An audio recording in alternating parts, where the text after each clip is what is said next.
I'd like to introduce now the Chief Executive Officer of Federal Business LLC, Mr. Jim Jaffer. Jim was nominated by the President and confirmed by the Senate as the Assistant Secretary and Chief Information Officer at the U.S. Department of Veterans Affairs. And while at the VA, he implemented a digital transformation strategy of a value of nearly $6 billion of portfolio worth to modernize a massive VA enterprise. Jim, welcome. Bill, thanks. Great to join you. So we're going to jump right in and talk about the VA here. And as you can see on the slide, the first thing we want to point out is that it's the second largest federal agency by budget and size, equivalent to a Fortune 10 entity. And while there's certainly larger healthcare systems in the country, VA is the largest integrated healthcare system. And I know Bill and I witnessed that during Mission Act, and we certainly saw it during the pandemic where VHA certainly showed up as an integrated healthcare system. The other fact that's kind of stunning to people is 425,000 civilian employees. Basically, 1 out of every 4.3 federal employees work for the Department of Veterans Affairs, which again, pretty impressive when you think about it. And then it's supporting a population of roughly 19 million veterans nationwide, though only about 10 million are actively seeking services with the VA, and we'll talk about that throughout the rest. And it's a vast market. VA certainly has along with this as the second largest federal agency, it's the largest centralized IT environment of any federal agency. It has a centralized IT appropriation. Some people talk about DoD, but as Bill and I know, having been over in DoD, that's really segmented by the military departments, Department of the Air Force, Department of the Navy, Department of the Army, and so on. So DoD is not one market, whereas VA really is. And you can see by some of the other specifics here, the size of the applications, about 1,000 plus in the TRM and the Technical Reference Manual, about 500,000 plus endpoints. VISTA, which is the current legacy electronic medical record, 130 instances, so on and so forth with data centers. So it's just a massive market, and I think the so what for our industry partners, Bill, is there's plenty of work that needs to be supported across the Department of Veterans Affairs, across every category of management, across every pillar of IT. And it's common that within federal agencies that we talk about the vision, and we'll follow that up with the mission. But as you can see above here on the slide, it's really to provide veterans with those world-class benefits. And those are earned benefits as a function of active duty service. There's roughly about 200,000 military active duty that transition to veteran status every year. I think the thing to remember too that, and we'll get into it in more detail later, is about 50% of the VA budget is those earned benefits, those mandatory payments, and we'll decompose that for you later. You can imagine then the critical dependencies that the VA has on those financial systems that Bill and I and many of the others in OINT and VBA had to support. The second half of that statement really does, Bill, it focuses on those services, right? And the services really translate into healthcare services and memorial services. So we talked about VA being that largest integrated healthcare system, but also National Cemetery Administration and those memorial services. So again, we'll talk more about that later, but that's how that breaks out. When we look at the mission statement, most everyone, probably one of the more familiar mission statements in the federal government because it comes directly from President Lincoln's second inaugural address, so it's fairly iconic. Again, it talks about within the mission statement those three main lines of business: health, benefits, and memorial services. And prior to 1989, when the department was elevated to cabinet status, those three administrations within the Veterans Administration prior to 1989 really were much more autonomous, and they've spent the last 30 plus years coming together, as we'll talk about later, having that common data strategy, having that common IT environment. It's important to recognize that the focal point or entry for any active duty member as she or he comes into the VA is really through Veterans Benefits Administration. And again, more than half of the VA budget are those mandatory payments, those earned benefits that are paid out every month to veterans. And then certainly within Veterans Health Administration, it's key to remember that they've got about 9.5 million of the 20 million veterans that are actively pursuing health care in that largest integrated healthcare system. Talked about national cemeteries and they're being responsible for all the memorial affairs. And then certainly the one that we got to experience very personally and very directly during the pandemic was the fourth mission. And that fourth mission for VA encompasses response to war, terrorism, emergencies, and national disasters, and certainly the National Emergency Declaration in the pandemic on March 13th of 2020, Friday the 13th, I remember it well. But in that fourth mission, especially during the pandemic, the VA becomes the national healthcare system of record. And we saw that, and I know we certainly talked to our industry partners during that time, and we said the added emphasis to the motivation, if you will, was you could find one of our industry partners, one of their employees or family members might be getting treated within a VA medical center regardless of status, and that did happen. There were a number of civilians in locations throughout the U.S. where they were treated, folks that would normally not see the VA. Yeah, question I'd like to ask you, Jim, and to me, I think the VA and the employees who work at the VA are fortunate, is the clear purpose. Many agencies and departments, the purpose is stated, but it is not personal to a lot of the employees, whereas, at least in my experience, it was clear. First of all, the purpose was clear, the mission was clear, and it was purposeful and relevant. So as an IT guy, in many cases, you might be 6 or 7 layers removed from an outcome to your customer. And of course, we're going to talk later about the customer experience, how important that is. But in VA, as an IT person, your customer touches the kiosk that you are responsible for building and maintaining in a medical center. Your customer touches that app on your mobile phone that brings services or an appointment in a medical center. So it's very real, and it's interesting and frankly fulfilling to work in an organization that the purpose is so clear and real to you as an employee. Well, I know, like you, Bill, I've been in several federal agencies, and to your point, there's no agency that compares to the VA in terms of that identifiable mission and that focus on the outcomes. And the other thing too is, of the 8,000 employees in VA, roughly 4,000, over half actually, are in end user operations, and they're out at the medical centers, they're at the regional benefits offices, they're at the national cemeteries, and they do bump up against veterans every day. And the other factoid too is about 60% of OIT staff are veterans themselves, right? So it's, as I used to say when I was in the role, it's not just business, it's personal. It's personal in a very good way. Amen.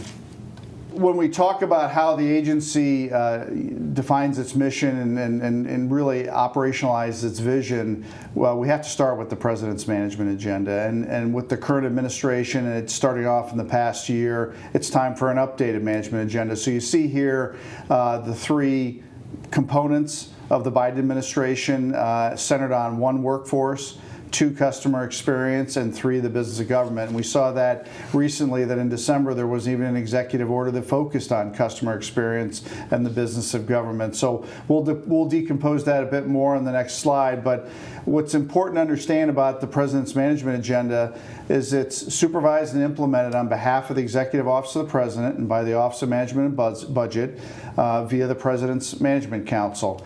The cabinet departments and agencies are the representatives on the council, and the representative is generally the deputy secretary or the number 2 in the agency or department. So what does this really mean to industry partners, and why should you focus on it? We show the alignment here of the 3 major elements of the PMA with associated programs at VA. And we can see for workforce, it's aligned to business systems such as HR Smart and the Human Resource Information Services. We can see for customer experience, much more direct ties to agency outcome and veteran experience, such as human-centered design and veteran experience, along with that employee journey map that supports those outcomes. So programmatically, as an industry partner, you want to think about all of the products and services that support telework, telehealth, benefits, memorial services, and then how the work you're doing, how is that mapping back to the PMA, and as we'll talk about in a minute, the agency strategic plan. That's great. And just one point that I'd like to offer, we'll go back to the industry partners, is that not only is this important as we express the President's management agenda from VA out to our industry partners, but it also flows down inside the organization. So at some point the President's management agenda flows down all the way down actually to an individual's performance plan. And so that's another example of how it gets real for people, because it affects them financially, it affects them in terms of their ability to get promotions, and it makes it real for them, and it makes it tangible and actionable. So that's another reflection of the way VA works and how in every one of these President Management Agenda items, you can see how we have actual direct ties to programs that are relevant to veterans and, of course, to the employees who work in VA.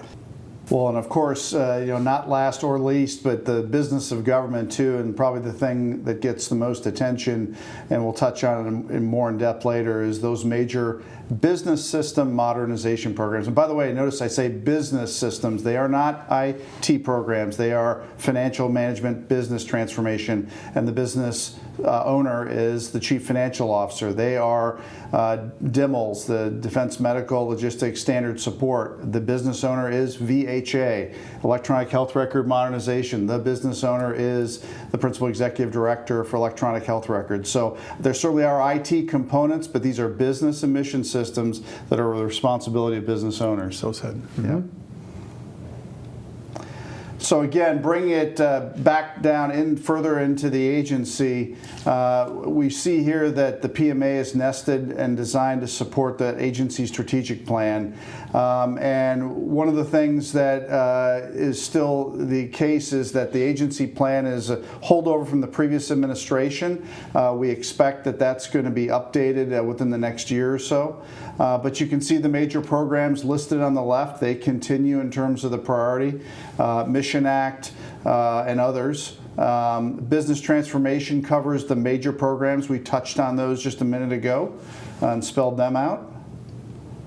And then certainly looking at the focus areas in the center of the slide, the ones that continue to be emphasized are certainly suicide prevention, women's health, hiring and vacancies, just to name a few. And the so what, for our industry partners watching today is to be aware and conversant of these priorities and understand how in any given engagement, task order, RFP, you can tie your work directly to advancing these priorities and those outcomes that Bill talked about.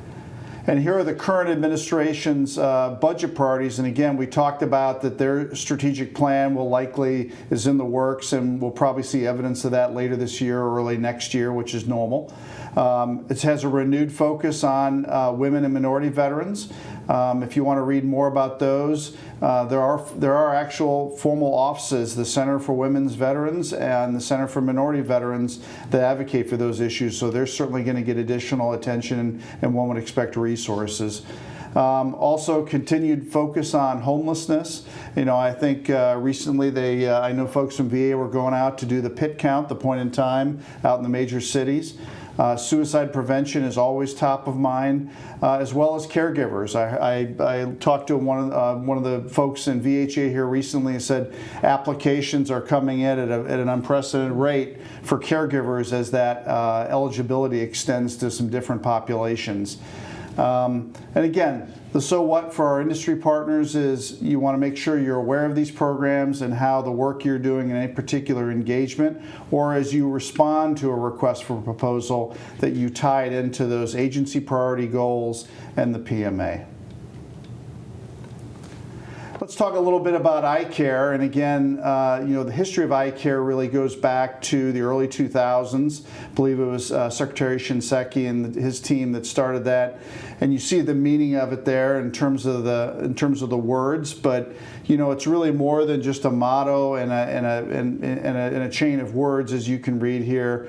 And what's important is if you see that lapel pin, or if you see that award on a desk or a credenza in an office that you're supporting within VA, understand that there's a lot behind that, right? It's not just merely window dressing. It's something that was an engagement that office or that individual was awarded for their superior service, and it would be appropriate to ask them about it and hear the stories and talk about the journey. But so eye care is very much alive and well at VA, and it's still recognized. Yes, I remember when I first came to the VA, I saw the eye care pins, and it was such an easy thing to read, eye care, and that in and of itself, it's meaningful.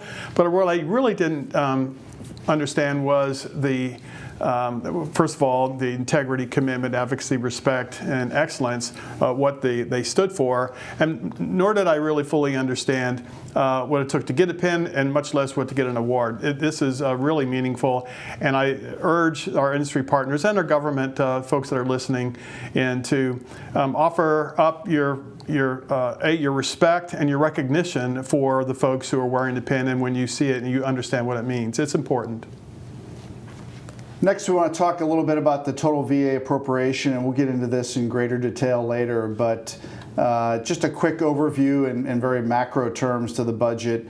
Every federal agency has their budget basically categorized in two components. They have the mandatory and discretionary. Again, you can see here in the green, the mandatory payments actually comprise more than 50%. So roughly in FY22, about 150 plus billion of that nearly 270 billion was for benefits, compensation, disability, education, pension, and so forth.